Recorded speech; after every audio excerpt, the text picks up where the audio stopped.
សុខតិចកម្មឲ្យភ្ញៀវយើងផ្ទាល់មកបងប្អូនដោយសារគាត់កំងដឹកទីប្រអប់បងប្អូនណាហើយគាត់ឲ្យយើងជួយវៃជាប្រអប់ច្រងឲ្យគាត់ដើម្បីការពីបាក់បែកអញ្ចឹងណាឥឡូវយើងកំពុងធ្វើដំណើរដឹកទៅផ្ទះគាត់មករួចបងប្អូនទាំងអស់ភ្ញៀវមួយហ្នឹងតោះតែខ្ញុំដឹកផ្ទាល់មកទៅផងអញ្ចឹងឥឡូវខ្ញុំចេញមកដឹកអីវ៉ាន់គាត់នេះ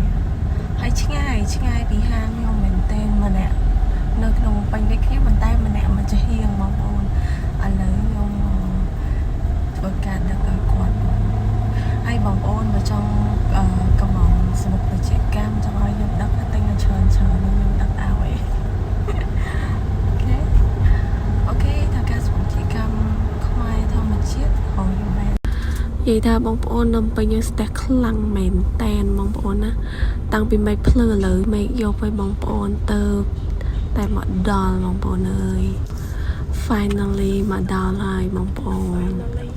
បានថាបងប្អូនណាហូសៀបាន10ឡាមងាយណាបងប្អូនណាដឹកពីភ្លឺដល់យប់អញ្ចឹងណាតែនេះភ្ញៀវសំណប់បងប្អូនអើយដល់ហើយបងប្អូន vlog ខ្ញុំក៏ចប់តែប៉ុណ្ណឹងអរគុណបាយបាយ